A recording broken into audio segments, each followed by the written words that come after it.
আমার জ্ঞান যোগ ভক্তি প্রভৃতি অনেক উপায় আছে বটে, কিন্তু সমস্ত উপায়ে আমার সম্পূর্ণ তত্ত্ব জানা যায় না। জ্ঞানমার্গে যারা আমার তত্ত্ব জানতে চান তারা আমার স্বরূপের সম্যক সম্বন্ধ পান না, আমার অঙ্গকান্তির সন্ধান মাত্র পেয়ে থাকেন। জ্ঞানমার্গে যারা ভগবানকে জানতে চান, মার্গ মানে কি? পথ, রাস্তা। জ্ঞান যোগ ভক্তি তিনখানা রাস্তা আছে। এবার যার যেরকম অভিরুচি সে সেই রাস্তায় অবলম্বন করবে। মানে কোন সাধক হয়তো জ্ঞানের দ্বারা ভগবানকে জানতে চাচ্ছেন। কিসের দ্বারা? যারা জ্ঞানের দ্বারা জানতে চান তাদের বলা হয় জ্ঞানী। যারা যোগের দ্বারা, মানে যোগ সাধনা আর কি, কত রকম যোগাসন আছে না? দেব না, সবটাই যোগ। যোগের দ্বারা জানতে যারা চায় তারা যোগী, আর ভক্তির দ্বারা যারা জানতে চায় তারা ভক্ত। তাহলে ভগবান বলছেন আমার এই যে তত্ত্বজ্ঞান সেটা অত্যন্ত গুহ্য, অত্যন্ত গোপনীয়। আমাকে জানার জ্ঞান যোগ ভক্তি অনেক রাস্তা আছে, কিন্তু সমস্ত উপায়ে আমার সম্পূর্ণ তত্ত্ব জানা যায় না। জ্ঞান মার্গে যারা আমার তত্ত্ব জানতে চান তারা আমার স্বরূপের সম্যক সন্ধান পান না। সম্যক মানে বলেছিলাম পূর্বদিন, সম্যক মানে সম্পূর্ণ, পুরোটা আর কি। মানে যারা জ্ঞানের দ্বারা ভগবানকে জানতে চান তারা ভগবানকে সম্পূর্ণরূপে জানতে পারছেন না।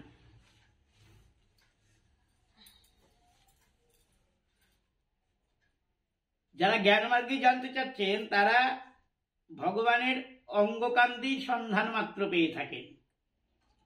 অঙ্গকান্তি মানে জ্যোতি, ভগবানের যে গা থেকে জ্যোতি বেরোয় সেই জ্যোতি। জ্ঞানের দ্বারা ওই জ্যোতি পর্যন্তই যাওয়া যাবে।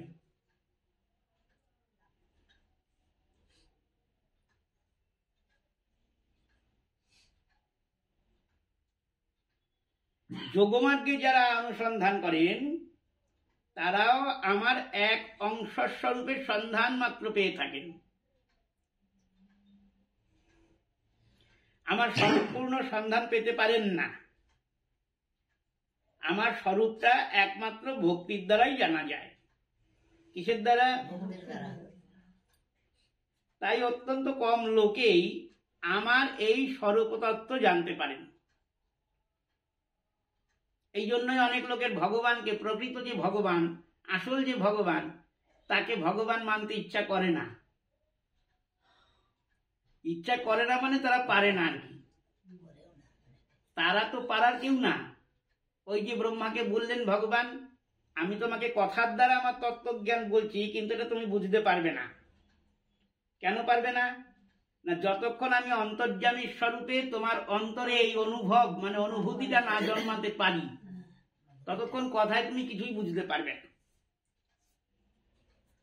মানে যারা ভগবানকে ভগবান মানেন না তাদের অন্তরে যে অন্তর্যামী স্বরূপে বসে আছেন ভগবান, তিনি চান না যে ওরা মানুক আমাকে ভগবান। কেন চান না? মানে এরা আরো অনন্তকাল ঘুরুক, সংসার পথে ভ্রমণ করুক। ভ্রমণ করতে করতে এরা সংসার দুঃখ পেতে পেতে একসময় যখন অন্তরে আকুতি জন্মাবে আমাকে জানার জন্য, তখন না হয় চিন্তা ভাবনা করা যাবে। এই হচ্ছে কারণ।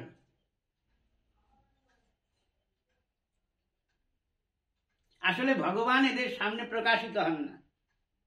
নায়ং প্রকাশ সর্বস্ব যোগমায়া সমাবৃত। তুমি তোমার ইচ্ছাতে সম্পূর্ণ সবাইকেই ভগবান মনে করতে পারো, আপত্তি তো কিছু নাই, তাই না? তোমার যাকে মনে হয় তুমি তাকেই ভগবান মনে করতে পারো।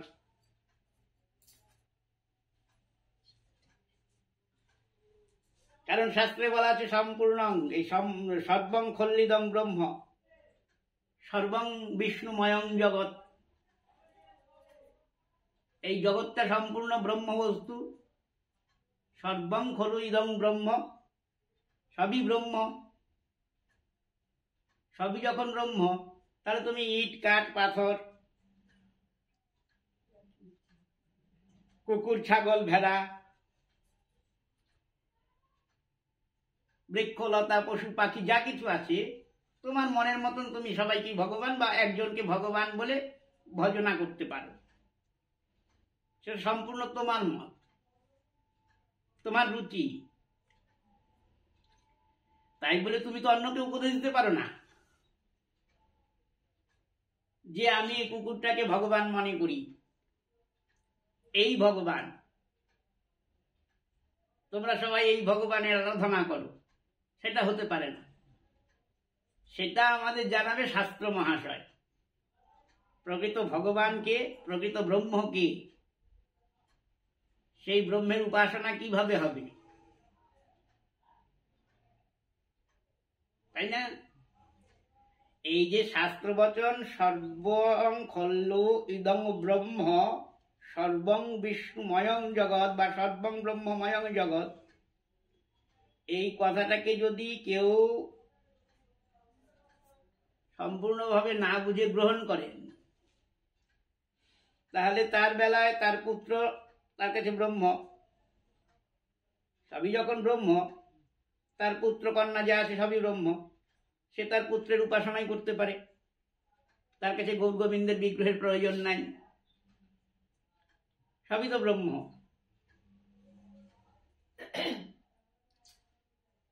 এখন শাস্ত্র যে বচন, সম্পূর্ণ বচন, শাস্ত্রের সমস্ত কথাই গূঢ় আবরণের মধ্যে থাকে। সবই ব্রহ্ম কথাটা ঠিকই আছে, কিন্তু এই জগৎ সংসারটা কিরকম ব্রহ্ম? আবৃত ব্রহ্ম। তার দ্বারা দুই রকম ব্রহ্ম বেরিয়ে পড়লো, আবৃত ব্রহ্ম এবং অনাবৃত ব্রহ্ম। মানে এক ধরনের ব্রহ্ম যার উপরে আবরণ দেওয়া আছে, আরেক প্রকার ব্রহ্ম যার উপরে কোনো আবরণ নাই। এই সংসারে যারা ব্রহ্মের উপাসনা করবেন তারা এই অনাবৃত ব্রহ্মেরই উপাসনা করবেন। অনাবৃত ব্রহ্মই গৌর কৃষ্ণ। অনাবৃত ব্রহ্ম যার উপরে কোনো আবরণ দেওয়া নাই, সেই গৌর কৃষ্ণ, সেই কৃষ্ণ, সেই গোবিন্দ। আর যে ব্রহ্ম জগতে আছে তাদের বাদ দিয়ে এই সমস্ত ব্রহ্মের উপরে মায়ার আবরণ দেওয়া আছে। তুমি তোমার শরীরটা দিয়ে চিন্তা করো না, তোমার ভিতরে যে অন্তরাত্মা, জীবাত্মা, পরমাত্মা দুজন বসে আছেন, এরা তো ব্রহ্ম, এই বিষয়ে তো সন্দেহ নাই। কিন্তু তার উপরে কতগুলো আবরণ দেওয়া আছে। এই শরীরটা আছে, কারণ এই জগতে দেহ দৈহিক ভেদটা তো রয়ে গেল, এটা তো যায় নাই। ভালো করে শুনবে, ঘুমাবে না।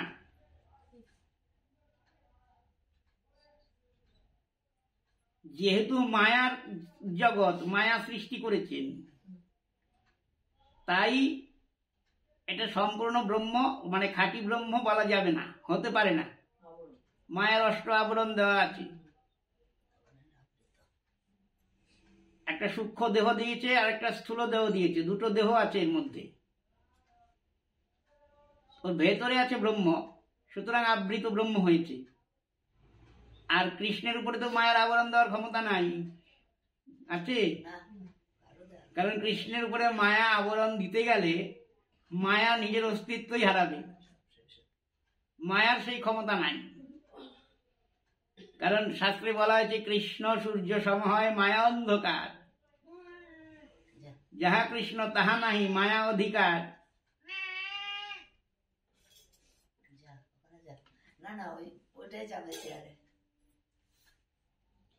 কৃষ্ণ সূর্য সম হয় মায়া অন্ধকার, যাহা কৃষ্ণ তাহা নাহি মায়া অধিকার। তাহলে অন্ধকার কখনো সূর্যের কাছে যাবে কি? গেলে আলো হয়ে যাবে। তো কৃষ্ণের কাছে মায়া প্রবেশ করবে কিভাবে? মায়া তো নিজে ধ্বংস হয়ে যাবে, মায়ার অস্তিত্ব লোপ পেয়ে যাবে।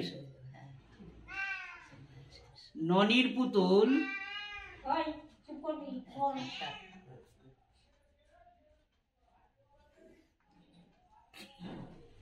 ননির পুতুল, এই শ্রীবিষ্ণু ননির পুতুল হয়ে যায় নুনের পুতুল।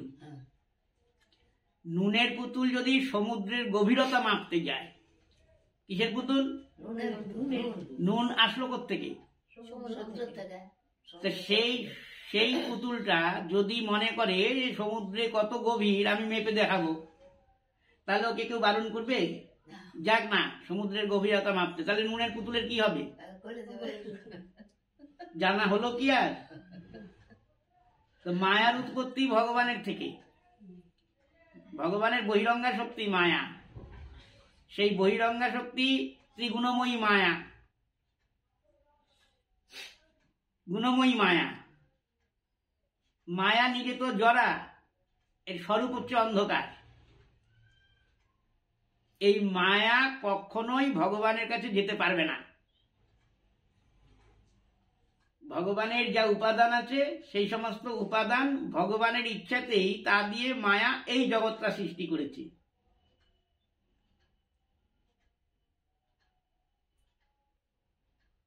পাঁচখানা উপাদান ক্ষিতি অপ তেজ মরুদ বোম, এই জগতের উপাদান, এই দিয়ে মায়া সৃষ্টি করেছে। এই পাঁচখানা উপাদান দিয়ে যে ব্রহ্মকে আবরণ দেওয়া হয়েছে, এটাই হলো আবৃত ব্রহ্ম। সর্বং খল্লিদং ব্রহ্ম, যে এটাই হলো তার মানে। সবই ব্রহ্ম এই জগতে, এই বিষয়তে কোনো সংশয় থাকলো না। কিন্তু এই ব্রহ্মের উপাসনায় মুক্তি নাই, যেহেতু আবৃত ব্রহ্ম। যদি তোমার মুক্তি পেতে হয়, যদি পরমানন্দ রস আস্বাদন করতে হয়, ব্রহ্মানন্দ যদি পেতে হয়, তাহলে তোমাকে অনাবৃত যে ব্রহ্ম তার উপাসনা করতে হবে। অনাবৃত ব্রহ্ম সে হলো ভগবান, মানে ওই যে ভগবানের অঙ্গকান্তি যা জ্ঞানীরা দেখতে পান জ্ঞান সাধনার দ্বারা, ওই অঙ্গকান্তি দেখতে পেয়েই তার আনন্দ হয়। এতই আনন্দ ভাষায় বর্ণনা করা যায় না। এলাও জ্ঞানীদের কথা বললেন ভগবান জ্ঞানমার্গে।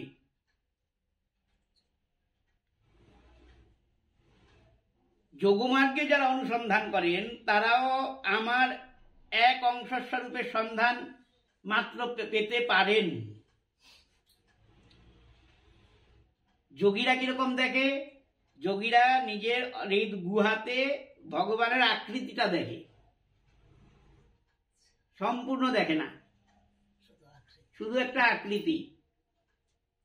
ওই যারা আঁকে ক্যানভাসের উপরে, যারা আগে আউটলাইন করে না, একটা মানুষ হোক, একটা ফুল হোক, একটা পাখি হোক, সেটাকে কাঠ পেন্সিলের দ্বারা আগে হালকার উপরে বাইরের অংশটা করে নেয়, তারপরে আস্তে আস্তে ধীরে ধীরে করে। যোগীরা আর ধীরে ধীরে করতে পারে না, তারা ওই আকৃতিটা দর্শন করেই তাদের এত আনন্দ লাগে, তাদের ওই মনটাকে নির্বিশেষ ব্রহ্মের মধ্যে ঢেলে দিল, বাস হয়ে গেল তাদের, আর কিছু জানা গেল না কোনো কালের জন্যই। ভগবানকে সম্পূর্ণরূপে জানতে পারা যায় একমাত্র ভক্তির দ্বারা।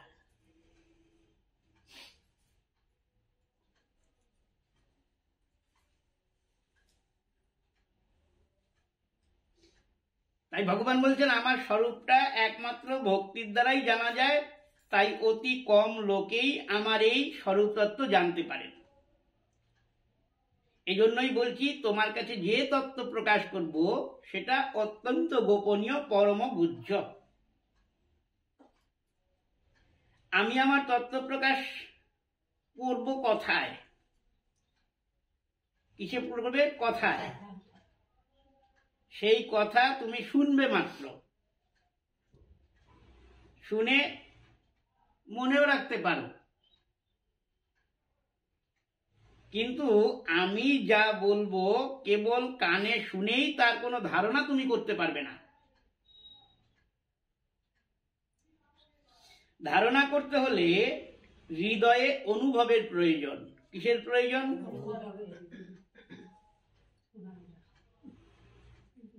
তুমি নিজেও তা অনুভব করতে পারবে না, এমনই মুশকিলের ব্যাপার। নিজে নিজে অনুভব করতে পারবে না, কেউ পারে না। তুমি কেন, কেউ পারে না। অন্তর্যামী রূপে আমি চিত্তে অনুভব করিয়ে না দিলে কেউই আমার তত্ত্ব অনুভব করতে পারে না। আমি তোমার চিত্তে আমার কথিত তত্ত্বজ্ঞান অনুভব করিয়ে দিচ্ছি, তুমি তা গ্রহণ করো। এটাই হলো বিজ্ঞান সমন্বিতম শব্দের তাৎপর্য। বিজ্ঞান মানে অনুভব। জবানহং যথাভাব বিষ্ণু জ্ঞানং পরমগুজ্জন্মে যদ বিজ্ঞান সমন্বিতম স্বরহস্যং তদঙ্গঞ্চ গৃহাণ গদিতং ময়া। এই শ্লোকের হলো এই ব্যাখ্যা।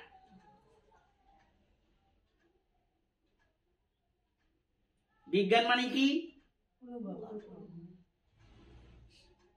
বিজ্ঞান সমন্বিত অনুভবযুক্ত জ্ঞান তুমি গ্রহণ করো। শুধু শুনলেই হবে না, অনুভূতি আনতে হবে। আর এই অনুভবটা লাভের জন্য ভগবানের চরণেই প্রার্থনা জ্ঞাপন করতে হবে।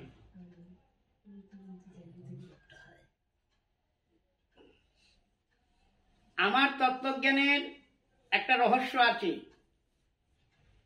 ভগবানের যে তত্ত্বজ্ঞান তার একটা রহস্য আছে। সেই রহস্যটাও তোমাকে বলছি, তুমি সেই রহস্য জ্ঞান গ্রহণ করো। রহস্য মানে সারবস্তু। কোন বস্তুর যে সার জিনিসটা, সেটাই তার রহস্য।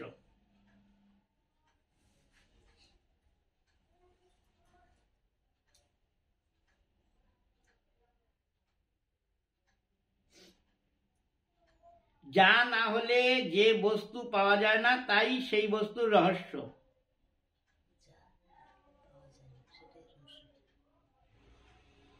যা না হলে সেই বস্তু পাওয়া যায় না, সেটাই রহস্য। দুধ না পেলে রসগোল্লা হবে? প্রেম ভক্তি ছাড়া ভগবানের তত্ত্বজ্ঞানের অনুভব হয় না। স্বরূপের সম্যক উপলব্ধি হয় না। তাই প্রেম ভক্তি ভগবানের তত্ত্বজ্ঞানের রহস্য।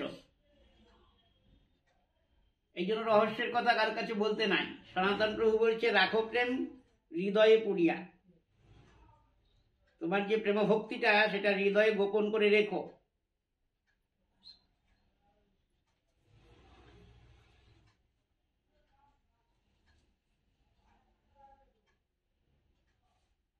তাই প্রেমভক্তি ভগবানের তত্ত্বজ্ঞানের রহস্য। যার প্রেমভক্তি আছে, ভগবানের অনুগ্রহে একমাত্র সেই ব্যক্তি ভগবানের স্বরূপ অনুভব করতে পারে। যার যতটুকু অনুভব, সে ততটুকুই পারবে। এই প্রেমভক্তিরূপ রহস্যের কথাও তোমাকে বলছি, তুমি তা গ্রহণ করো। শুধু গ্রহণ করে যাও। গ্রহণ করো মানে ধরো। ভাগবতকে নিগম কল্পতরুর গলিতম ফলং বলা হয়েছে। কি ফলং? গলিতম ফলং। গলিতম ফলং মানে গাছে নিজেই পাকে, রসে একদম পরিপূর্ণ হয়ে পড়ে যায় গাছ থেকে। ওই ফলটা হচ্ছে গলিতম ফলং। ফল তো দুই রকম ভাবে পাই। একটা কোটা দিয়ে, কোটা মানে আকশি, কোটা ব্যবহার করা হয় না ফল পাড়ার জন্য।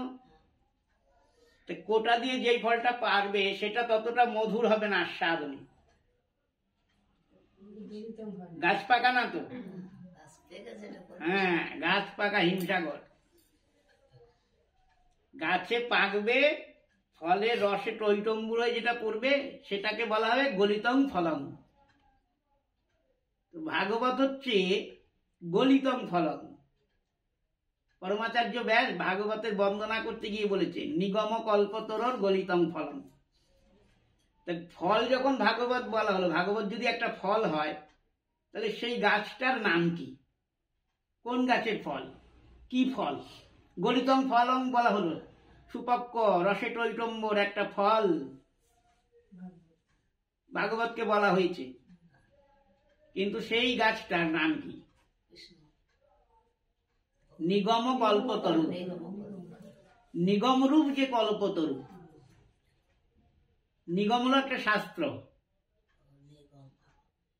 আগম হলো একটা শাস্ত্র। দুটোই শাস্ত্র আছে, নিগম আর আগম। আগম শাস্ত্রে হলো তন্ত্রবিদ্যা সমস্ত বলা হয়েছে, আগম শাস্ত্র তাকে বলা হয়। আর নিগম শাস্ত্র হলো বেদশাস্ত্র, বেদ।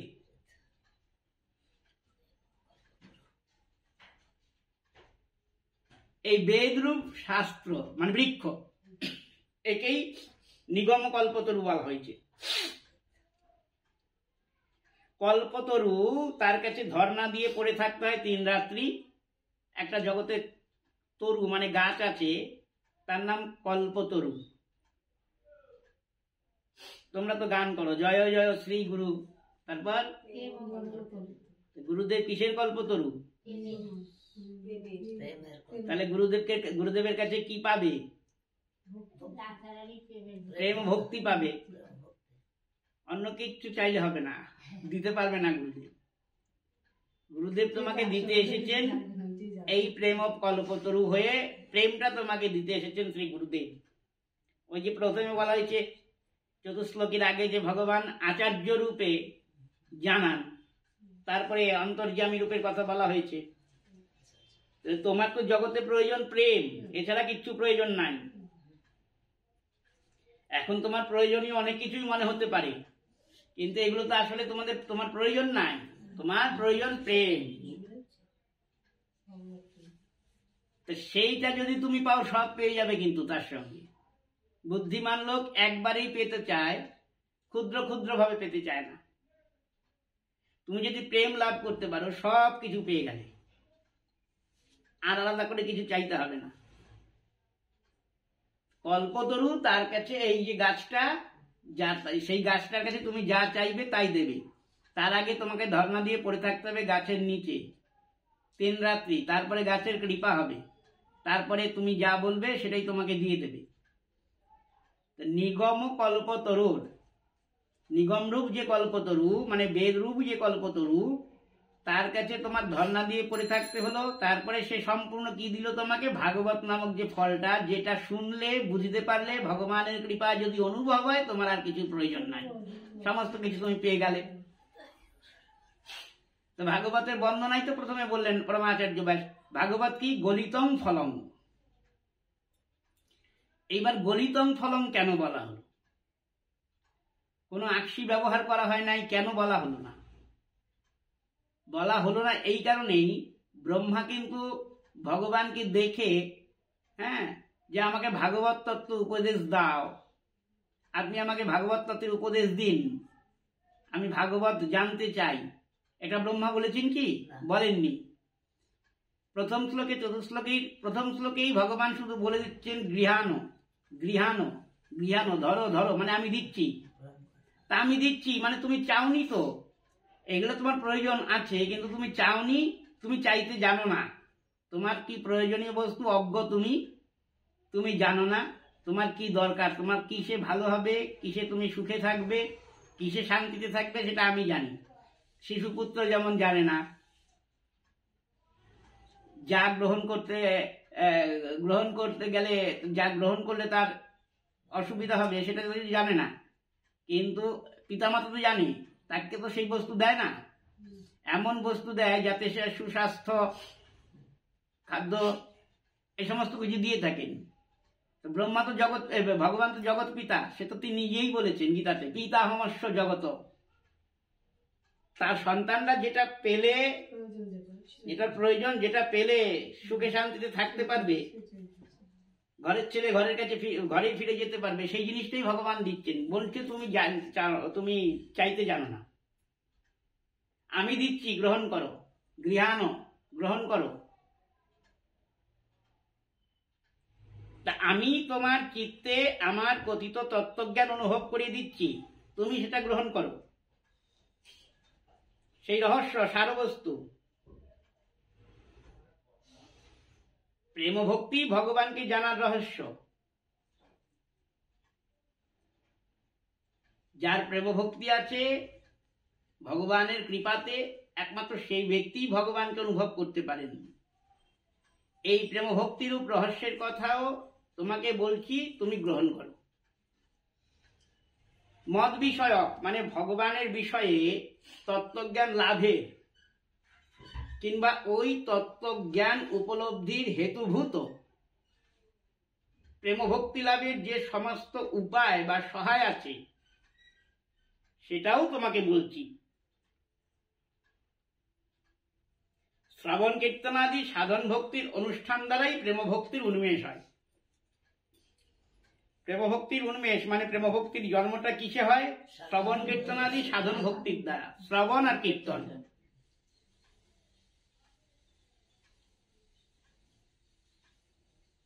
সেই প্রেম ভক্তির উন্মেষেই আমার কৃপায় আমার তত্ত্বের অনুভব হতে পারে। তাই সাধন ভক্তিকে তত্ত্বজ্ঞানের রহস্যরূপ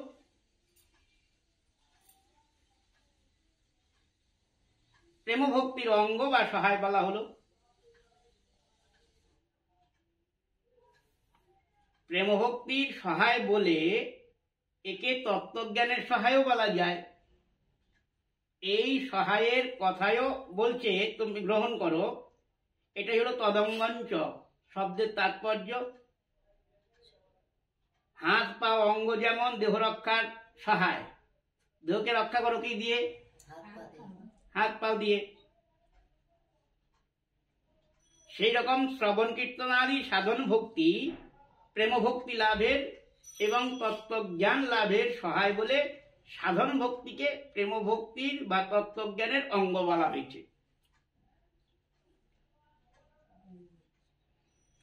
তারপরে ভগবান বলছেন যাবানহং যথা ভাব যদ্রূপ গুণকর্মক তথৈব তত্ত্ববিজ্ঞানমস্তুতে মদনুগ্রহাৎ।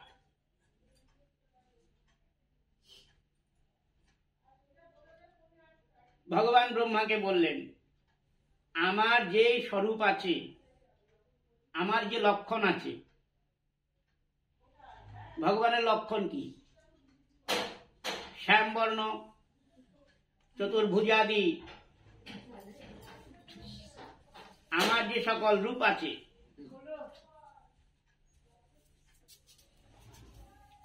ভক্তবাৎসল্যাদি যে সমস্ত গুণ ভগবানের আছে, রূপানুযায়ী যে সমস্ত লীলা ভগবানের আছে, ভগবানের অনুগ্রহে সে সমস্ত যথার্থ অনুভব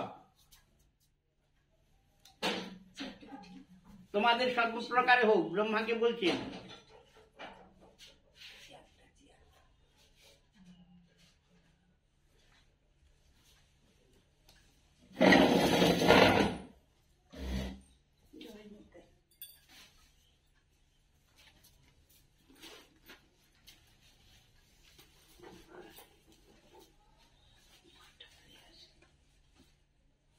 ভগবানের যে স্বরূপ আছে, দ্বিতীয় শ্লোকে বলছেন ভগবান ব্রহ্মাকে, ভগবানের যে স্বরূপ আছে, ভগবানের স্বরূপ কি? মহাপ্রভু বলেছেন কলিপাবন অবতার, কৃষ্ণের যত খেলা সর্বোত্তম নরলীলা, নরবপু তাহার স্বরূপ। স্বরূপটা পেয়ে গেলাম আমরা, পূর্ণ ভগবানের স্বরূপটা। নরবপু তাহার স্বরূপ। নর মানে কি? বপু মানে? বপু মানে দেহ। মানুষের দেহ কেমন? তাহলে পূর্ণ ভগবান সর্বশক্তিমান যিনি, অনন্ত ব্রহ্মাণ্ড কোটি ভজনীয় পাদপদ্ম যিনি, সেই ভগবানের স্বরূপটার কথা গৌরহরি কৃপা করে জানালেন। নরবপু তাহার স্বরূপ। তারপর আবার বলছেন নরবপু তো বটেই, আবার কিরকম তার আসল রূপটা আর কি? পূর্ণ ভগবান। কৃষ্ণ তো ভগবান স্বয়ং, ভাগবতের পরিভাষা বাক্য। পরিভাষা মানে বোঝো তো? পরিভাষা মানে কি? পরিভাষা বাক্য মানে কি? অনেকগুলো কথাকে সম্পূর্ণ কথা, যে কোটি কোটি লক্ষ লক্ষ কথা আছে, তাকে এক কথায় প্রকাশ করে দেওয়া, এটা হলো পরিভাষা। ভগবত ভক্তি মানে ভাগবত শাস্ত্র, এই ভগবত ভক্তির একটা বিশেষণ ভাগবতে দিয়েছি। ভক্তিটা, ভগবানের ভক্তিটা, তার একটা বিশেষণ দেওয়া হয়েছে।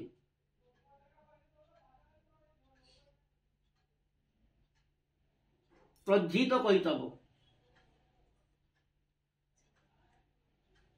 প্রজ্জিত কৈতব। আর তাৎপর্য হলো হরিতোষণ। ভাগবত ধর্মের তাৎপর্য জানবে। হরিতোষণ কি? তোষণ মানে কি? করা, যাতে একটু প্রসন্ন হন, একটু কৃপা কটাক্ষ যেন দিয়ে থাকেন, এমন তোষণ করতে হবে, প্রতিনিয়ত তোষণ করতে হবে তাকে। এটা হলো ভক্তি ধর্মের তাৎপর্য ভাগবত ধর্মে।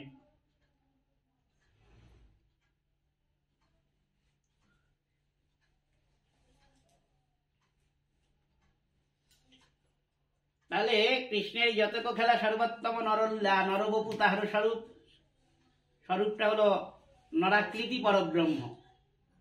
দেখতে মানুষ, দেখতে মানুষ, আচার আচরণে একদম মানুষের মতন, কিন্তু মানুষ মনে করবে না।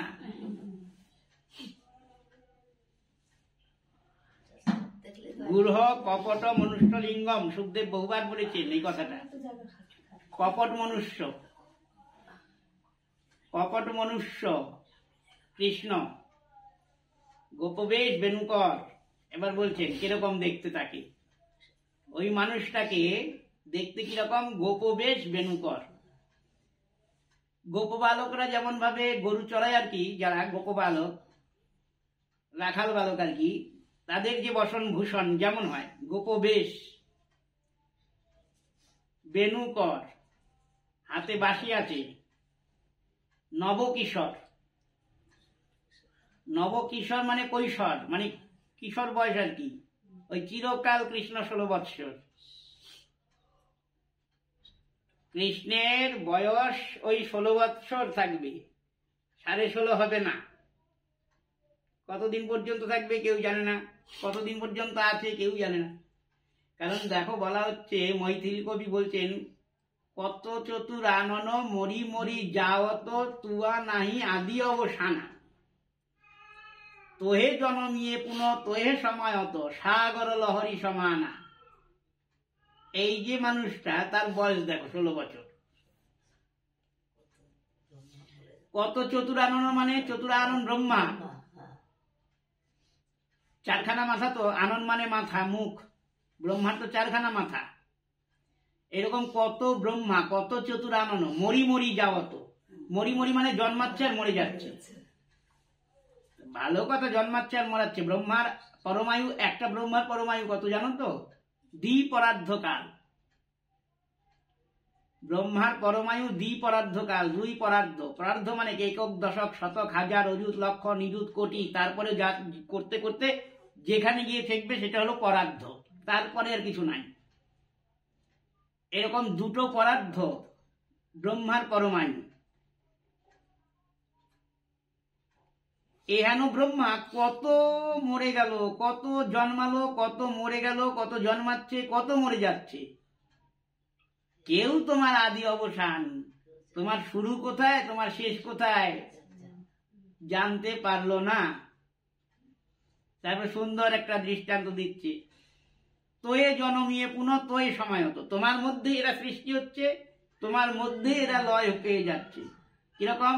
সাগর লহরী সমানা। সাগর মানে সমুদ্র, লহরী মানে ঢেউ।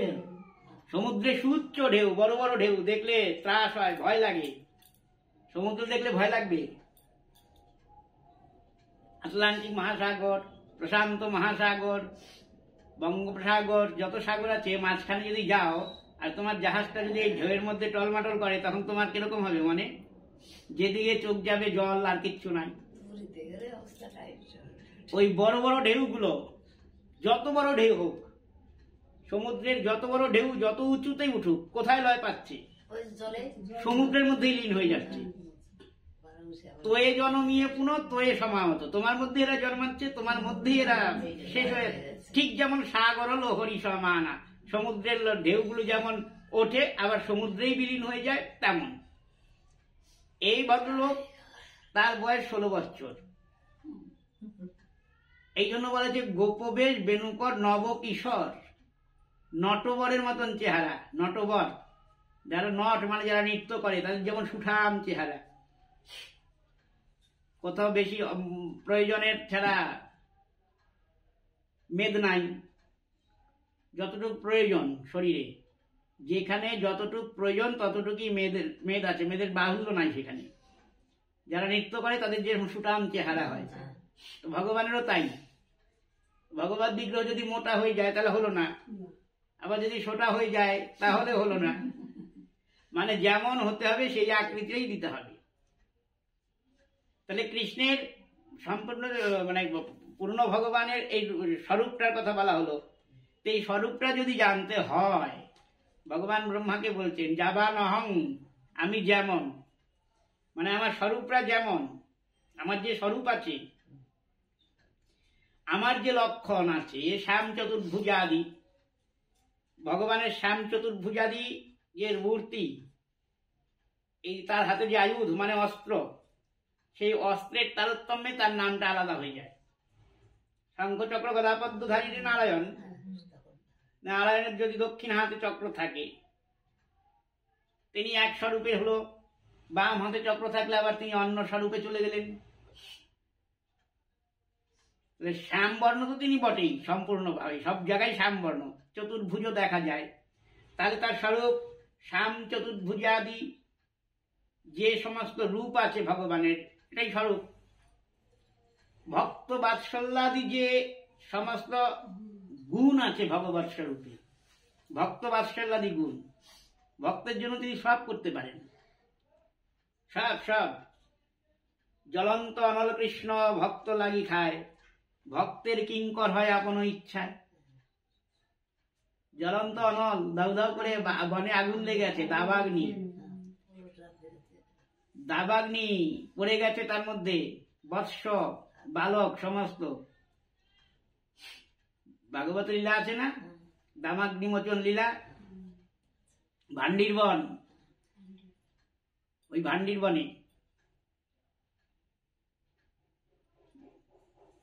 কংস প্রেরিত অসুর প্রতিশোধ স্পৃহা, প্রতিশোধ নিতে এসেছে, সে আগুন হয়ে বনে লেগে গেল। আর সমস্ত, আর ভান্ডি মানে বেদ বন আর কি, বেতে গাছে কাটা হয়, বড় বড় কাটা, ওই কাটার খোঁচাও যন্ত্রণা আছে, আছে কি না? আবার বেদ বনে লতাও জন্মায়, লতা গাছ। তো ওই বাছুর নিয়ে সখারা সব ঢুকে গেছে, খুব সুন্দর লাগছে, ঢুকে যাচ্ছে তো যাচ্ছেই, যেই মাঝখানে গেছে বনের, অমনি চারিদিকে আগুন জ্বলে উঠল। সেই আগুনের কি লেলিহান শিখা, আর পালাতে গিয়ে ওই লতাতে আষ্টে পৃষ্ঠে সব বেঁধে বাধা পড়ে গেছে। বাছুরগুলো হাম্বারবে চিৎকার করছে, শাখাগুলো চিৎকার করছে বাঁচার জন্য। মনে পড়লো কেন আমাদের এই দুর্গতি হলো। প্রত্যেক দিন আমরা খেলতে এসে, গোচারণে এসে আগে ভাই কানাইকে নেই, আজকে ওকে ভুলেই গেছি একদম, কোথায় পিছনে পড়ে আছে, একবার ফিরেও তাকাইনি। এই জন্য আমাদের এই অগ্নিতে এখন পুড়ে মরতে হবে। কৃষ্ণ আছেন, সব জানেন, সর্বজ্ঞ। তিনি বসে বসে দেখছেন অবস্থাটা, কিন্তু যতক্ষণ না ডাকবে যাবে না। আমাকে ডাকুক, দেখি মনে পড়ে কিনা। প্রাণ যায় যায় যখন, তখন মনে পড়ে গেল কৃষ্ণের কথা, চিৎকার করে ডাকলো। কৃষ্ণ জলদ গম্ভীরস্বরে ঘোষণা করে দিলেন, ভয় নাই, ভয় নাই, আমি আসছি, তোমরা চোখ বোঝো। সবাই চোখ বুঝলে কৃষ্ণ সেই আগুনটাকে হাতের তালুর মধ্যে এনে পান করে নিল, বা অসুর বিনষ্ট হয়ে গেল। তেমনিও আমরা এই সংসার রূপ বেদ বনে আমরা আটকা পড়ে গেছি, আর আধিদৈভিক প্রভৃতি জ্বালায় বেতের কাটার মতন জর্জরিত হচ্ছি। এই জ্বালায় জ্বলে পুড়ে মরছি। ওই একমাত্র একটাই ভুল, কৃষ্ণে অরুচি, কৃষ্ণ বিস্মৃতি। কৃষ্ণ ভুলে গিয়ে আমাদের এই অবস্থা। এই সমস্ত লীলার এই হলো তাৎপর্য। জ্বলন্ত অনল কৃষ্ণ ভক্ত লাগি খায়। ভক্তের কিঙ্কর হয় আপন ইচ্ছায়। ভক্তের কিঙ্কর মানে কি? চাকর। এ মদনা ডেকেছিলেন না? মদনা প্রথমে মদন মদন ডেকেছে। মদন হলো ওই জমিদারের যে মদন মোহন বিগ্রহ আর কি, ওই জমিদার মদন মোহন ছাড়া কিছুই জানে না। তামাক নেওয়ার অভ্যাস আছে, প্রত্যেক দিনের মতন ভোজন টোজন করে বা তামাক সেজে দিতে হবে। তামাকটা এখনো দিচ্ছে না কেন? প্রত্যেকদিন তো দিয়ে যায়, এখনো দিচ্ছে না কেন? তো ডাকলেন, মদন তামাকটা দিয়ে যা। মদনের কোনো সাড়া নাই। দুইবার তিনবার ডাকার পরে, হ্যাঁ মদনা, এই ডাকলে পরে মদন এসেছে তামাক। তামাক খেয়ে জমিদার বাবু বলছেন, আজকে তো খুব ভালো সেজে দিয়েছিলে তামাক, অন্য দিনের মতন হয়নি, আরো ভালো হয়েছে। খুব খুশি। মদন তো চলে গেল। কিছুক্ষণ পরে আরেক মদন এসে তামাক দিচ্ছে। এই যে বাবু, আপনার তামাকটা দিতে ভুলে গেছিলাম, নিন। তামাক দিতে ভুলে গেলি, এই যে দিয়ে গেলি, কি করে দেবো? আপনি তো পাশেই ছিলেন আমাকে কাজে, আপনি ভুলে গেছেন মনে হয়। তাহলে কে দিল? জমিদার বাবু দেখছেন গিয়ে ঠাকুর ঘরে তার বিগ্রহের হাতে ওই সমস্ত কালি টালিগুলি যা আছে তামাক সাজাতে লাগে আর কি, লেগে আছে। তাহলে চাকরামি করলেন তো। জগন্নাথী মাধব দাসের শৌচের জল ঢেলে দিয়েছিলেন। শৌচের জল, শৌচের জল মানে তো বোঝই, সেটা ঢেলে দিয়েছেন। আর কি করেন? সবই করছেন তিনি। তাহলে তার এই সমস্ত গুণগুলো ভক্ত বাৎসল্য গুণ। প্রতিজ্ঞা রক্ষা করতে পারলেন না ভক্তকে রক্ষা করার জন্য, নিজের প্রতিজ্ঞা রক্ষা করতে পারলেন না। পিতামহ ভীষ্ম, তাকে মারতে উদ্যত হলেন ভগবান রথের চাকা নিয়ে। কেন? অর্জুনকে তো শেষ করে ফেলছে ভীষ্ম। অর্জুনের রথ ভেঙেছে, অর্জুনের সারা গায়ে রক্তে রক্তাক্ত। ভীষ্মের যে নিক্ষিপ্ত স্বর, সেই আঘাতে অর্জুন বলছে এইবার, হে কেশব, তুমি একবার তোমার মুখটা আমার দিকে ঘোরাও, এখন আর আমি পারছি না, আমার প্রাণ এখন বেরোবে। আমার এই প্রাণটা যখন বেরোবে, যাতে তোমার বদন দর্শন করতে করতে বেরোয়, এই জন্য তুমি মুখটা ঘোরাও। বাস, কৃষ্ণের মাথায় আগুন। কৃষ্ণ চিন্তা করছেন, তাই নাকি? আমার প্রিয় আমার সখা অর্জুনের এই হাল করেছো তুমি? হ্যাঁ? তো কৃষ্ণ নিজের প্রতিজ্ঞা কথাটা ভুলে গেলেন, অস্ত্র ধারণ করব না। এটা তো আগেই চুক্তি হয়েছে, যুদ্ধের আগে। কারণ জানে সবাই, কৃষ্ণ যদি অস্ত্র তুলে নেয় তাহলে কুরুক্ষেত্রের যুদ্ধ 1 ঘন্টার মধ্যে শেষ। 1 ঘন্টাও লাগবে না, মুহূর্তের মধ্যে শেষ। কেন না? সুদর্শন চক্র ছেড়ে দিলে আর কে আসবে তার সামনে? জানে সবাই। তাই এটা করানো হয়েছে যে তুমি পাণ্ডবদের পক্ষ নিয়েছো, কোনো আপত্তি নাই, কিন্তু তুমি ওই অস্ত্র ধারণ করতে পারবে না, কোনো অস্ত্রই তুলে নিতে পারবে না। তুমি অর্জুনের সারথি হও, যা খুশি হও। সারথি হয়তো আরেক রকম চাকরামি না? অর্জুনের রথের রথের সারথি হয়েছে মানে অর্জুনের নির্দেশ মতনই তাকে চলতে হচ্ছে।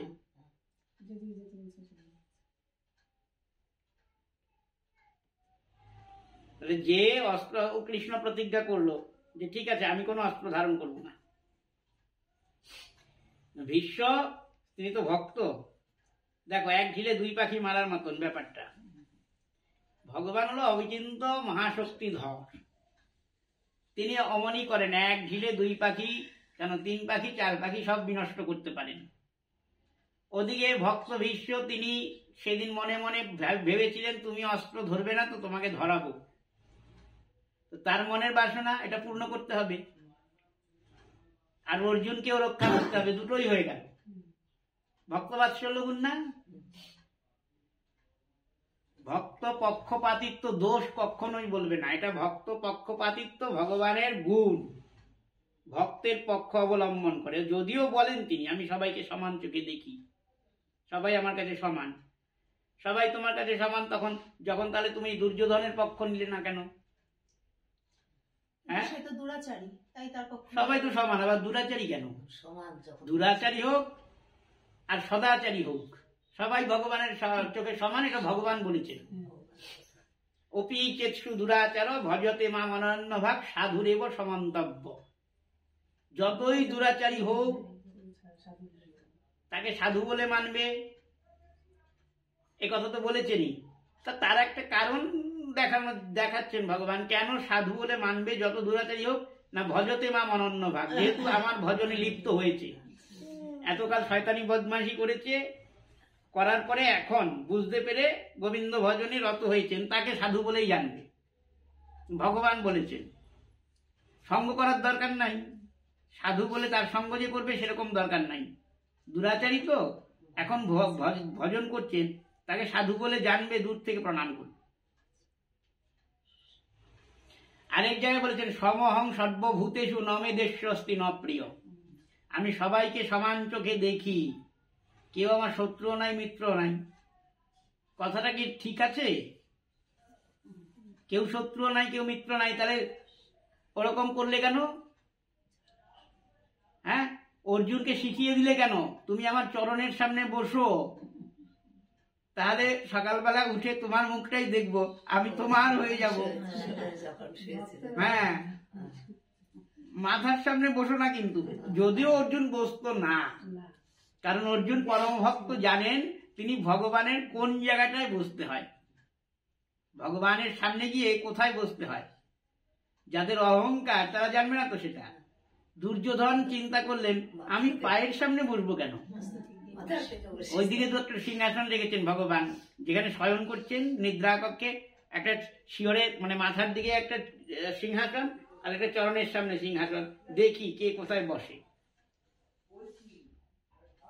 দুর্যোধন গিয়ে বসলেন মাথার কাছে, তার অভিমান, তার দম্ভ। আর অর্জুন সিংহাসনেও বসেন নাই, সিংহাসনটার সামনে হাঁটু গেড়ে বসে আছেন অপেক্ষা করে কখন গোবিন্দ উঠবেন নিদ্রাভঙ্গ। উঠেই অর্জুনের মুখ দেখলো, বাস হয়ে গেল, ওই পক্ষে চলে গেল এবার কৃষ্ণ। এটাই হয়েছিল। কৃষ্ণ কোন পক্ষ অবলম্বন করবে যখন এই প্রশ্ন উঠল, তখন এইরকমই একটা ব্যবস্থা দেওয়া হয়েছিল বলরামের ইচ্ছায়। তাহলে পক্ষপাতিত্ব হলো তো, আমার পায়ের সামনে বসো, এই ইঙ্গিত জানালেন। জরাসন্ধ বধের সময় তোমার কাছে তো সবাই যদি সমান হয়, জরাসন্ধ যা ভীমতা, তাই না? তুমি করলে সেটা। ভীম যখন পারে না দেখছো, তখন একটা তৃণ তাকে 2 ভাগ করে দেখিয়ে দিলে, এইভাবে ফেলে দিয়ে, তাহলে ইশারা করলে, তা কার পক্ষ নিলে? তোমার তো পক্ষপাতিত্ব দোষ দেখাই যাচ্ছে অনেককে, সব শুধু কি তাই? আবার উরু ভাঙার সময় সর্বজ্ঞ ভগবান জানে দুর্যোধনের দেহটা এখন বজ্র হয়েছে, কারণ সতী গান্ধারী, দুর্যোধনের যে মা সতী গান্ধারী, বিবাহের পরে আর চোখ খোলে নাই। যেদিন সম্বন্ধ দেখতে গিয়েছিলেন ভীষ্ম, সেই দিনই শুনেছেন তার যে স্বামীটা হবে অন্ধ হবে, গান্ধার রাজকন্যা। ওই দিনই তিনি চোখে পট্টি বেঁধে দিয়েছেন, কাপড় বেঁধে দিয়েছেন, আর চোখ খোলে নাই এত কাল পর্যন্ত। এত সন্তান হয়েছে, বড় হয়ে গেছে, 100 পুত্র, সব বড় হয়ে গেছে। কুরুক্ষেত্রের যুদ্ধটা যখন হয়, তখন যুধিষ্ঠিরের বয়স হলো 72 বছর। দুর্যোধনও তার মানে ওইরকমই উলঙ্গ হয়ে যাচ্ছে। গান্ধারী বলেছে যে সব তো গেছে, তুই বেঁচে থাকবি, তার একটা উপায় আছে। আমি তোর দিকে তাকালে পরে তোর সারা শরীরটা বজ্রের মতন হয়ে যাবে, আর তোর ভয় থাকবে না। সব শুনতে পেয়ে গেছেন কে? সর্বজ্ঞ ভগবান সবার অন্তরে বসে আছেন। তো বসাচ্ছি, দাঁড়াও, বজ্র করাচ্ছি। ওরম করলে তো হবে না। তাহলে ধর্ম রক্ষা হবে কিভাবে? ধর্ম সংস্থাপন হবে কিভাবে? দুর্যোধনকে তো মারতে হবে। ঠিক আছে, যখন উলঙ্গ অবস্থায় যায়, পথে দেখা হয়েছে কৃষ্ণের সঙ্গে। বলছেন যে কোথায় যাও? এ বাবা এই অবস্থায়। মা বলেছে, মা বললো আর তুমিও চললে? বড় হয়েছো, তো ওই জায়গাটা অন্তত ঢেকে যাও। তখন ঢেকে যাওয়ার পরে গান্ধারী তো অনেক প্রলাপ বকলেন। এটা কৃষ্ণ জানেন। তাই যখন যুদ্ধ হচ্ছে, ভীম যখন আর পারছে না, তখন উরুটাকে দেখিয়ে দিয়েছিলেন। এইখানে এইখানে এই বলে উরুতে গদার বাড়ি দিলে পরে দুর্যোধন পড়ে গেল। তাহলে সমহং, তুমি সবাইকে সমান চোখে দেখো। কোথায় দেখলে? দুর্যোধন দুঃশাসনকে এক দৃষ্টিতে দেখলে, নকুল সহদেব এদের পঞ্চপাণ্ডবদের আরেক চোখে দেখলে। তখন মহাজন বলছে সেই কথা বলা হয়নি। ভগবান যে বলেছেন ভগবান সবাইকে সমান চোখে দেখেন ঠিকই, এই জগতে শত্রু মিত্র তার কেউ নাই। সেটা কোন দিক দিয়ে? সেটা হলো নিঃশ্বাস নেওয়ার জন্য যে বায়ু, খুন নিবৃত্তি করার যে অন্ন, লজ্জা নিবারণের যে বস্ত্র, সব ভগবান সবাইকে সমানভাবে দেয়। তাই বলে যে ভক্ত তাকে তিনি ধ্বংস করবেন, যে অভক্ত তাকে রক্ষা করবেন, বা ভক্ত অভক্ত দুজনকেই সমান চোখে দেখেন, এই কথা বলা হয়নি। বলদেব বিদ্যাভূষণ এই কথায় টিকা করেছেন। তিনি বলেছেন এই যে বেড়াল দেখবে, যে তার যে সন্তান, বেড়ালের যে সন্তান, সেই সন্তানকে যেই দাঁত দিয়ে পরম মমতার সঙ্গে তুলে নেয়, সেই দাঁত দিয়ে ইঁদুরের দেহ খণ্ড বিখণ্ড করে, তখন আর তার কোনো মায়া মমতা থাকে না। ভগবানের যে সমহং সর্বভূতেষু বচন, এটাও তদ্রূপ। এটাও সেই রকমই ধরে নেবে যে ভক্তোদ্দেশী, যে অপরাধী, যে ভক্তের অত্যাচারে খুশি হন, ধর্ম মানে না, ধর্মকে ধ্বংস করার জন্য যে উদ্যত, এহেন যে জীব আছে বা ব্যক্তি আছে, তাদের প্রতি ভগবান কৃপা দৃষ্টি কখনোই পরিশন করেন না, যেমন ভক্তের পক্ষ অবলম্বন করে নেয়।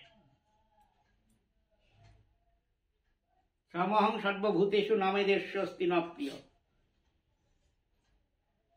তুমি যে বলছি কি এই জন্য এই যে তুমি বললে যে অর্জুনের যে সারথি হয়েছিল, তাহলে তখন গোবিন্দ চাকর ছিল। এবার ধরো আমরা এরকম তো প্রার্থনাও করতে পারি যে তুমি অর্জুনের মতন মাধব হয়ে তুমি আমার জীবনে থেকো, সারথীর মতন, বা দ্রৌপদীর মতো গোবিন্দ হয়ে সখা হয়ে তুমি আমার জীবনে। আছেই। তাহলে সেইটা কি চাকর কি বলা হচ্ছে সেই ক্ষেত্রে? সে তো তোমাকে রক্ষা করার জন্য আছেই। না, সেইটা সেই প্রার্থনাটা কি করাটা ঠিক হবে? হ্যাঁ, তুমি তোমার ভক্তদের যেভাবে রক্ষা করো, আমাকেও সেইভাবে রক্ষা করো, এটা তো বলাই যায়।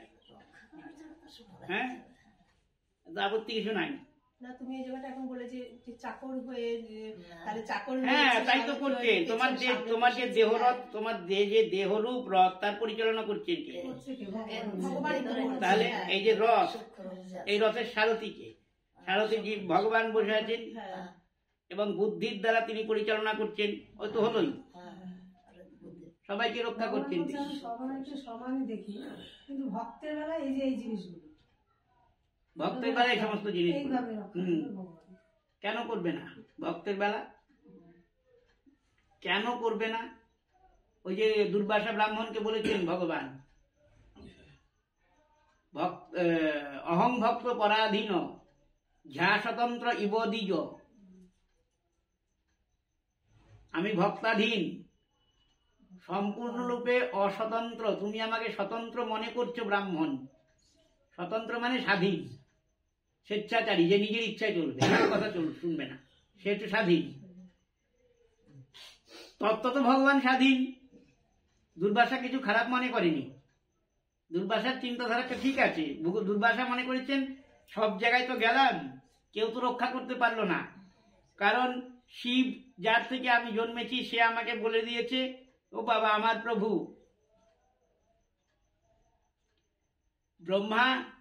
ব্রহ্মা বলেছেন যে আমি তার অর্চনা করি, তার ধ্যান করি, তার নাম জপ করি, তার গুণকীর্তন করি। তুমি সেই ভক্তের চরণে অপরাধ করেছো, তার ভক্তের চরণে। তোমাকে যদি আমি আশ্রয় দেই তাহলে আমি তো সেই জিনিসই হব। যাও, ব্রহ্মলোক থেকে চলে যাও। কৈলাসে গিয়ে শিব ঠাকুর শুধু বলেছিলেন যে কি করলে তুমি অব্যাহতি পেতে পারো, কারণ শিবের সন্তান তো দুর্বাসা। তুমি যদি ভগবানের শরণ গ্রহণ করো, ভগবানের নাম জানো তো, কেশব। কেশব কথার অর্থ হলো যিনি শিব ব্রহ্মার ঈশ্বর, তিনি কেশব। সেই ভগবানের শরণ গ্রহণ করো। দুর্বাসা শিবের কথা শুনেই কৈলাসে গিয়েছিলেন। দুর্বাসা শৈব ভক্ত, শিবের উপাসক। দুর্বাসা এই জন্য ভগবানকে বলছেন যে তুমি স্বতন্ত্র ঈশ্বর, পরম স্বাধীন, তুমি রক্ষা করো, সব করতে পারো তুমি। ভগবান যে না, অহং ভক্ত পরাধীন, তুমি আমাকে যতই স্বতন্ত্র স্বাধীন বলো না কেন, ও কথা ঠিক না, আমি ভক্তাধীন। ভক্ত আমাকে যেইভাবে চালাবে আমি সেইভাবেই চলি, এটাই সত্য কথা। মুই পিতবাস কিশোরীর দাস, ইহাতে সন্দেহ যার, কোটি জন্ম যদি ভজয়ে আমার এই বিধায় ভজন তার। ভগবান বলেছেন না, পরিচয় দিয়েছেন নিজে, মুই পিতবাস কিশোরীর দাস, ভক্তের দাস তিনি।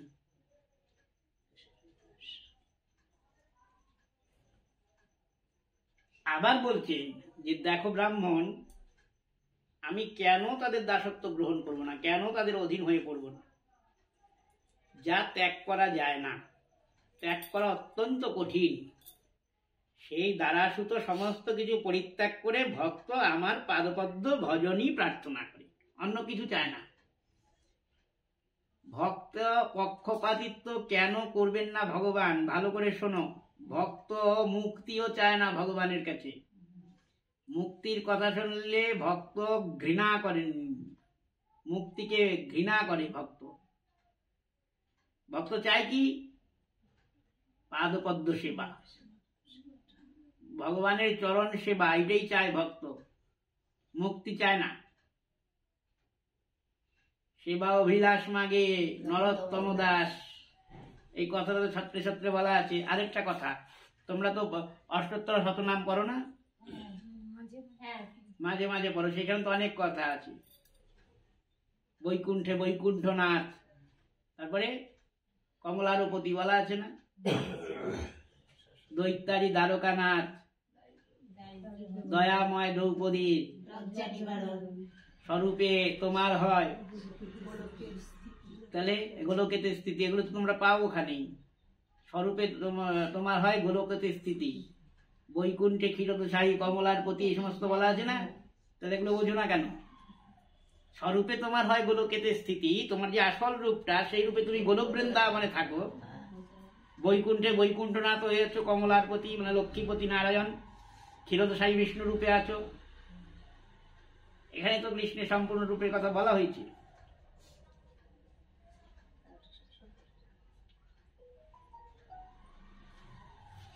ভক্ত কেবল ভগবত পাদপদ্ম সেবা ছাড়া অন্য কিছুই চায় না। এমনকি পাদপদ্ম সেবা জনিত যে সুখ, ভগবানের চরণ সেবা করতে গেলে একটা সুখ তো আসবেই। ভগবান তো সুখের স্বরূপ, একটা সুখের ঢেলা, একটা সুখ, অজস্র সুখ। তো সেই সুখ সচ্চিদানন্দ সুখ, সেই সুখের যখন চরণ সেবা করা হয় তাহলে সেখান থেকে কি আসবে? সুখই আসবে, আনন্দই আসবে।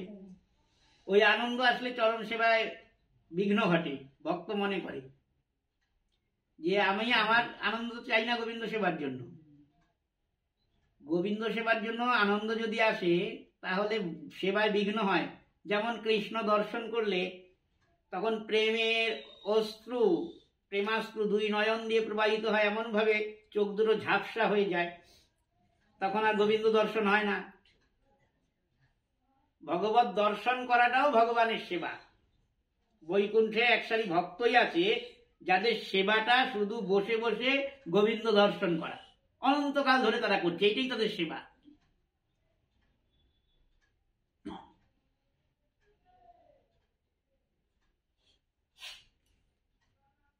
দারুক যখন চামর্পিজন করছিলেন ভগবানকে, তখন ভগবানের রূপ দর্শন করে মহিমা স্মরণ করে দারুকের স্তম্ভ নামক বিকার, এই বিকারের উদয় হয়েছিল।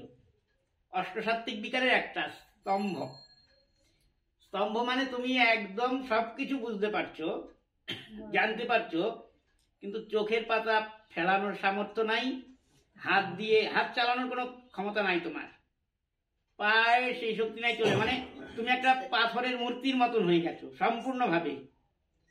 অঙ্গ চালনা সুদূর করা হতো, কিন্তু তোমার ভিতরে চেতনা আছে। আনন্দে ওইরকম হয়, সুখে ওইরকম হয়ে যায়। দারুকের ওইরকম হলে হাত থেকে চামড়টা পড়ে গেল, তখন দারুক এই সুখকে ধিক্কার দিয়েছেন। গোবিন্দ সেবায় বিঘ্নকারী, সুখ দূর হটো, চাই না তোমার। তাহলে ভক্ত শুধু ভগবানের পাদপদ্ম সেবা ছাড়া অন্য কিছুই প্রার্থনা করে না। সেই চরণ সেবা জড়িত যে সুখ, সেই সুখকে পর্যন্ত ধিক্কার দেয় ভক্ত। সম্পূর্ণ সবকিছু ত্যাগ করে দিয়েছে ভগবানের চরণ সেবার জন্য। তাহলে সেই যে ভক্ত, এই ভক্তের প্রতি এবং যে অভক্ত তার প্রতি একই দৃষ্টি থাকবে।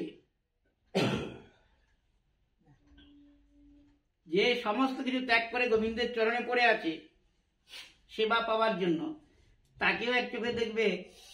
আর যে ভগবান মানেই না, অসুর, যে ভগবান মানে না সেই তো অসুর। দুই প্রকার, দৈব এবং আসুর, দুই প্রকার সৃষ্টি আছে। কারা দৈব প্রকৃতির, কারা আসুর প্রকৃতির, ভগবান বলেছেন বিষ্ণু ভক্ত পরাদৈব আসুরস্তদ বিপর্যয়। যারা বিষ্ণু ভক্ত এরা দৈব প্রকৃতির, এর বিপরীত যারা আছে তারা আসুর।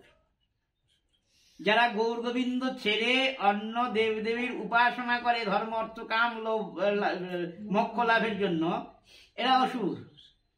আর যারা শুধু গোবিন্দের দিকে তাকিয়ে বসে আছে, তোমার কৃপা ছাড়া আর কিচ্ছু চাই না, এরা দৈব প্রকৃতি। এই জন্য ভগবান ভক্তের উপর থেকে যে তার বিধান, ভালো লাগছে শুনতে, ভক্তের ওপরে যে ভগবানের যে একটা বিধান আছে না, যেটা কোনো জায়গায় খণ্ডন হবে না, হবেই, সেটা জন্ম যন্ত্রণা আর মৃত্যু যন্ত্রণা। জন্মানোর সময় একটা যন্ত্রণা পেতে হয়, আবার মৃত্যুর সময় একটা যন্ত্রণা পেতেই হবে, সবার পেতে হবে, কিন্তু ভক্তকে পেতে হয় না। ওগুলি ভগবান, ভক্ত চাইনি কিন্তু যে আমার জন্ম যন্ত্রণা নিয়ে দাও, আমার মৃত্যু যন্ত্রণা নিয়ে নাও, এগুলো কিন্তু ভক্তের বলে দিতে হয় না। এগুলি ভগবান নিজে বিবেচনা করেছেন বসে, যেগুলো আমার কর্তব্য। যে সব ছেড়ে আমার জন্য বসে আছে, তার জন্ম যন্ত্রণা মৃত্যু যন্ত্রণা দুটোই ভগবান তুলে নেয় তার উপর থেকে। ওই সমহং সর্বভূতেষু, ভক্ত যখন জন্মায় তার জন্ম যন্ত্রণা পেতে হয় না, যখন মরে তার মৃত্যু যন্ত্রণা পেতে হয় না। কিভাবে যায় ভক্ত? মৃত্যুর মাথায় পদাঘাত করে হরি হরি বলতে বলতে বৈকুণ্ঠে যায়। যেমন গিয়েছিলেন মহারাজ ধ্রুব, মৃত্যু নতজানু হয়ে বসলেন। মৃত্যু বলছেন যে আপনি যেই রথে উঠতে যাচ্ছেন সেই রথে তো সিঁড়ি নাই, তাহলে আমি নতজানু হয়ে বসলাম, আপনি আপনার চরণ আমার মাথায় দিয়ে রথে উঠে যান, তাহলেই অঙ্গীকার হলো। এইভাবে ভক্ত মৃত্যুর মাথায় পদাঘাত করে বৈকুণ্ঠে যান, তার দৃষ্টান্ত ভাগবত দিচ্ছেন, সাক্ষী আছেন ভাগবত। অতএব ভগবানের স্বরূপ, বহু স্বরূপ আছে ভগবানের, মৎস্য কুর্ম বারাহ নৃসিংহ বামন পরশুরাম রাম বলরাম বুদ্ধ কল্কি, এই যে সমস্ত স্বরূপগুলো আছে পৃথক পৃথক স্বরূপ, এই স্বরূপের কি কি লীলা আছে, সব তো এক লীলা না। মৎস্য রূপে তিনি লীলা করলেন, বেদ উদ্ধার করলেন। যখন মৎস্য হয়ে আসলেন, ভগবান মৎস্য রূপ অবলম্বন করলেন। প্রথমকালকে বেদ উদ্ধার করেছিলেন। তারপরে সত্যব্রত মুনিকে রক্ষা করেছিলেন, সৃষ্টি সমস্ত রক্ষা করার জন্য ওই যে নৌকাটা, বৃহৎ নৌকা সৃষ্টি করেছিলেন সত্যব্রত মুনি। সেই নৌকায় সমস্ত শস্য, সমস্ত ঔষধি লতা এইসব তুলে দিয়েছিলেন। প্রলয় পরিধি জলে ধৃত বানসী বেদম বিহিত বহিত চরিত্র মুখেদম কেশবধৃত মীন শরীর জয় জগদীশ হরে। জয়দেব দশাবতারের যে স্তোত্র করছেন, কূর্ম শরীর ধারণ করেছিলেন না? বন্ধ করে দাও না। ভগবান যে কূর্ম শরীর ধারণ করেছিলেন, কূর্ম মানে কচ্ছপ। মৎস্য আর কূর্মের তো এক লীলা না। আবার বরাহ মূর্তি ধরেছিলেন তিনি, সেই রূপটা আলাদা এবং সেই লীলাটা আলাদা। নৃসিংহ মূর্তি ধারণ করেছিলেন, সেই মূর্তিটা আলাদা, সেই লীলাটা আলাদা। ভগবান এই কথা সেখানে বলছেন ব্রহ্মাকে, যে আমার যে বিভিন্ন স্বরূপ আছে, শ্যাম চতুর্ভুজাদি আমার যে সমস্ত রূপ আছে, ভক্ত বাৎসল্যাদি যে সমস্ত গুণ আমার আছে, এবং রূপানুযায়ী যে সমস্ত লীলা আমার আছে, আমার অনুগ্রহে সে সমস্ত যথার্থ অনুভব তোমার সর্বপ্রকারে হোক। এইভাবে ভগবান ব্রহ্মাকে আশীর্বাদ করছে। আজকে এই পর্যন্তই থাক। আবার আরেকদিন শ্রবণ করবে, সামনের মাসে যে হবে তখন। জয় নিতাই গৌর হরি বল।